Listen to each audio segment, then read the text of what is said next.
dokumen Menteri ESDM Sudirman Said tentang keberlanjutan kontrak karya PT Freeport Indonesia yang tengah diperbincangkan. Dalam surat ini, Sudirman Said membalas permohonan perpanjangan kontrak Freeport Indonesia yang diajukan 7 Oktober 2015 lalu. Surat Sudirman ini ditujukan ke James R. Moffett, Chairman of Board Freeport McMoran Incorporated. Terdapat 4 poin yang menjadi jawaban Sudirman. Salah satunya soal komitmennya memastikan keberlanjutan investasi asing di Indonesia. Namun kepastian ini masih menunggu penataan peraturan dan perundangan di sektor mineral dan batu bara. Surat Sudirman Said ini pun menjadi polemik di DPR.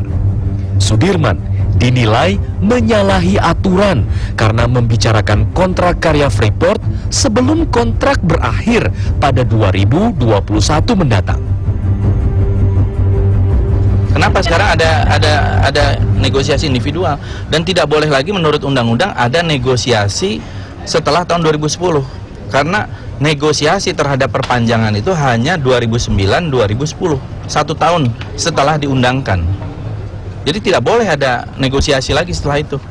Tapi kan kontrak karyanya lahir sebelum Undang-Undang Minerba lahir, kan Ya. tidak berlaku surut, Pak. Iya, tapi kan undang-undang mengatakan begitu. Tidak ada lagi nanti kontrak karya itu. Dan itu akan berakhir di 2021.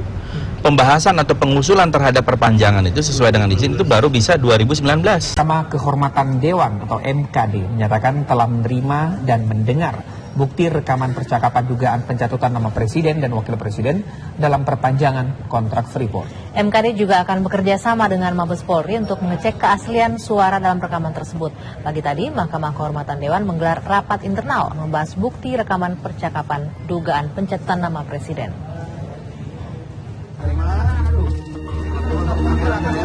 Pagi tadi, Mahkamah Kehormatan Dewan menggelar rapat internal membahas bukti dugaan pencatutan nama Presiden dan Wakil Presiden dalam perpanjangan kontrak Freeport. Menurut Wakil Ketua MKD, Junimart Girsang, isi rekaman tersebut tak jauh berbeda dari transkrip percakapan yang sudah diterima sebelumnya. Namun, sebagai perbandingan, MKD masih akan melakukan transkrip ulang secara utuh. Dan kami juga sudah mendengar bukti rekaman tersebut dan tentang isinya saya kira hampir sama ya dengan transkrip yang sudah kami terima tanggal 16. Namun demikian kami di MKD tetap harus melakukan ya transkrip juga secara utuh ya terhadap hasil rekaman yang kami terima. Junimart juga mengatakan MKD secepatnya akan berkoordinasi dengan Mabes Polri untuk memvalidasi originalitas suara dalam rekaman yang diterima. Nah seterusnya kami akan memvalidasi ya keaslian originalitas tentang suara-suara. Oleh karena itu dalam waktu secepat mungkin bukti rekaman ya akan kami serahkan kepada Mabes Polri. Sesuai peraturan, MKD memiliki waktu 14 hari untuk memverifikasi bukti. Jika terbukti melanggar kode etik, maka MKD segera bersidang dan memanggil para pihak terkait untuk dimintai keterangan. Dari Jakarta, Syafaati Suryo, Supriyadi, TV One mengabarkan. Kita ke kabar lain, pemirsa. Menteri Koordinator Politik Hukum dan Keamanan Luhut Binsar Panjaitan membantah adanya perpanjangan kontrak Freeport sebelum tahun 2019. Perpanjangan kontrak bisa dilakukan 2 tahun sebelum kontrak Freeport habis. Pernyataan tersebut dikemukakan Menko Polhukam Luhut Binsar Panjaitan dalam jumpa persnya hari ini. Luhut menegaskan Presiden Joko Widodo tidak akan melakukan negosiasi terkait kontrak Freeport sebelum 2019 karena tidak sesuai dengan undang-undang yang menyatakan bahwa negosiasi kontrak hanya bisa dilakukan 2 tahun sebelum habis masa kontrak. Menko Polhukam pun membantah keterkaitannya dengan kontrak Freeport seperti yang disebut dalam transkrip percakapan yang beredar. Ia juga tidak tahu menau dengan langkah yang dilakukan Menteri SDM Sudirman Said yang melaporkan masalah tersebut ke Majelis Kehormatan Dewan.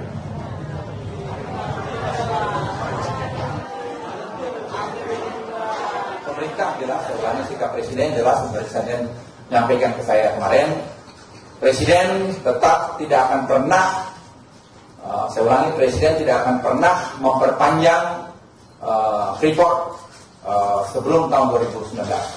Karena itu bertentangan dengan undang-undang. Dan sikap ini sejalan dengan apa yang kami sarankan sejak kami jadi kepala staf di kantor Presiden. Tidak pernah ada pikiran. Kenapa tidak boleh? Karena ada PP nomor 77, itu yang dibuat 6 hari sebelum Presiden SBY serah terima dengan Presiden Jokowi, bahwa perpanjangan dari kontrak itu hanya bisa dilakukan dengan negosiasi 2 tahun sebelum kontrak itu expire.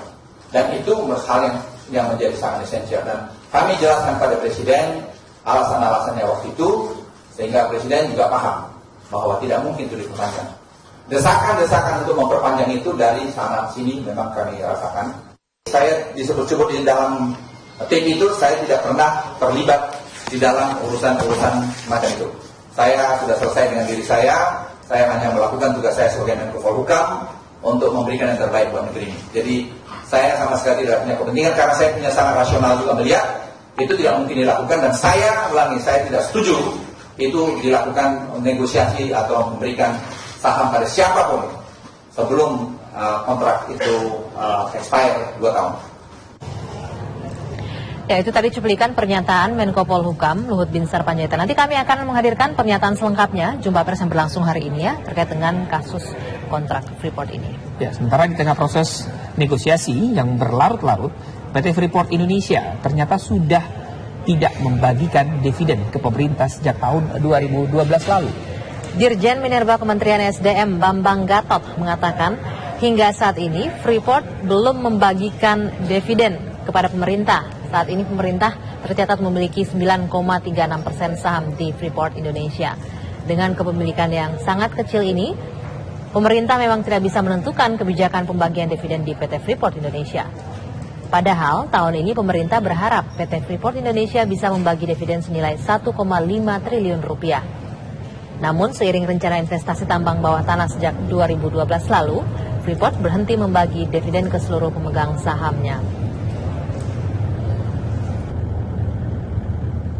Bahwa dividen itu dibagi atas kebutuhan rapat umum pemegang saham. Ya, kita punya PH saham 9,36%, lainnya punya McMoran gitu kan. Ya, lihat aja nanti. Kalau harapan pemerintah ya paling bisa menghimbau, tapi bukan berarti suaranya adalah suara pemegang di rapat pemegang saham, karena keputusan itu merupakan keputusan RUPS ya kan, pembagian dividen. Oleh karena itu pemerintah mungkin, karena kita sebagai pemerintah tentunya mengharapkan dividen tentu ya. Oleh karena itu pemerintah di sini sebagai partner, sebagai pembina dan pengawas tentunya menghimbau juga. Tetapi nanti keputusan korporat adalah yang paling menentukan.